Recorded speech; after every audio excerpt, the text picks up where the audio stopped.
Hello everyone, I'm Sage Valentine, and I'm sure some of you guys are asking yourself this question. Why did those three girls vote out Savage? What did he do to them?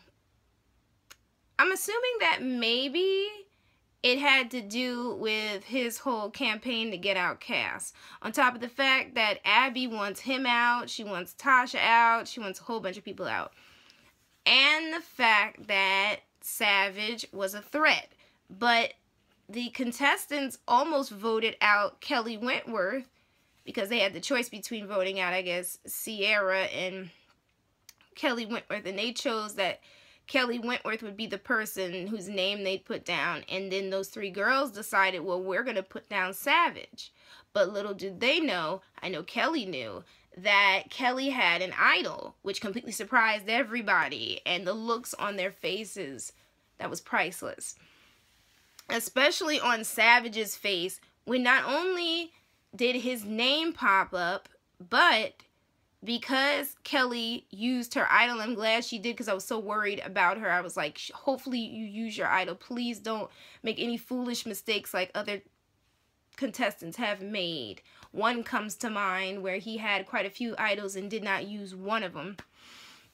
And she didn't. She used it and she saved herself. And she sat there smirking the whole time. Cass was just in seventh heaven because she got voted out and then Savage went out right after her. But really, honestly, Savage's name should have been written on a slice of paper, I'm calling it a slice of paper, a long time ago, because Savage felt like he was running the show and he felt like whatever he wanted, he got, and it came back and it bit him in the butt.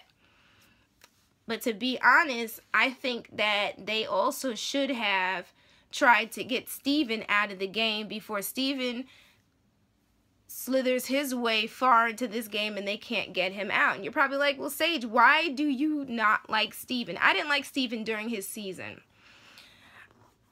I couldn't stand him because of quite a few factors that off the top of my head I cannot remember. But when I saw his face on that list last May when they had us vote in people to come back in the game, I was like, nope, Steven is not coming in this game. I'm not voting for him. I'm not voting for Cass. And of course those two popped up in the game. But Steven should have been voted out as well, because Steven's going to become a problem for Joe and for the rest of the group, because Steven is always suspicious of everybody, and his suspicions are going to put a big target on his back, and the smartest thing would be to get rid of him. But unfortunately, at this point in the game, if you want to be honest as to who's running the show, it's Jeremy. I know, I'm surprised as well, because I thought at first it was Steven, then I was like, you know what, not Steven, because I always like mess up Savage and Fishback. Andrew, I was like, you know what, Andrew's running this, and he wasn't. It's Jeremy, because when they brought the idea of getting Steven out of the game, meaning when Joe did it, Joe was telling Jeremy, like, we got to get Steven out of the game, and Jeremy was just like, we don't need to get him out, basically because I can use him, but he didn't tell the other tribesmates that.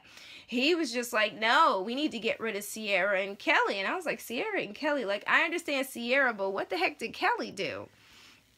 And then the fact that Jeremy only wants Steven in the game so that Steven can be one of his allies to help him to get to the end, but Steven doesn't even see that. But as far as the rest of this episode goes, I was so happy when Joe won immunity. I did not want Joe going home. I love Joe. I voted for Joe. I was like, he needs to stay. As far as that reward challenge, I will say that Steven was right, that a lot of bonds are made at that reward challenge, some of which essentially change the game, because then people start thinking outside of the box, outside of that group, and start voting their own way. And honestly, if I competed in Survivor, I would try my hardest to get one of those reward challenge, or at least win it, especially when it involves like a buffet or food or anything like the Outback Steakhouse one in last season. Basically, the week after I saw that episode, I ran right to Outback because I was just like, I have to have some Outback steak, like seriously. But with this one, the food looked good. They had a grand old time, and the others stayed back, and they have no idea what that group of people was talking about. But again, this is one of my and I do agree that eventually Joe is going to have to go off on his own, because in that alliance he pretty much is expendable because he is literally the last person to join. Kelly Wentworth is going to have to find an idol ASAP.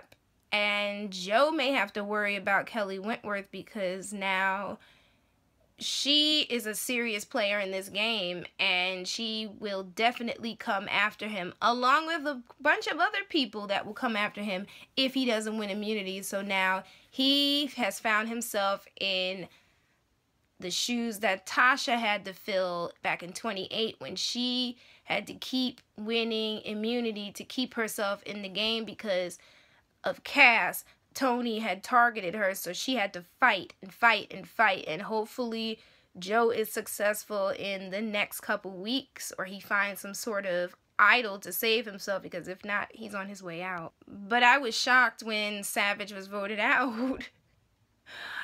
I couldn't believe it. Like, honestly, when Kelly used her idol, I was thinking somebody put Steven's name down. Maybe they put Sierra's name down, but to see Savage's name, and then Savage was just as shocked as I was, which was pretty crazy. And I'm sure as shocked as everybody else was that watched that episode. Now, it was pretty telling when Abby, Sierra, and Kelly were just cracking up along with Cass that Savage was voted out. But I think the best scene in the episode had to be, besides Kelly revealing her idol, the best scene had to be when Abby said to Savage as he walked away, "Well, at least you made it to jury," and he flipped her off. I was dying because it was like literally so many people were flipping off people this episode that I was cracking up. But you guys take care. Thank you so much for watching this review. I'm Sage Valentine. Don't forget to rate this video. Leave me some comments. Let me know what you thought about this episode and the season so far. Also hit that subscribe button. Subscribe to my brand of crazy, and check the links below, and check out my other reviews for Survivor season 28 and season 30, as well as the reviews that I did for this season so far that you missed. My Survivor reviews, my Sleepy Hollow reviews, and my Scream Queens reviews. So until next time, I love you guys. Take care. Bye. Bye.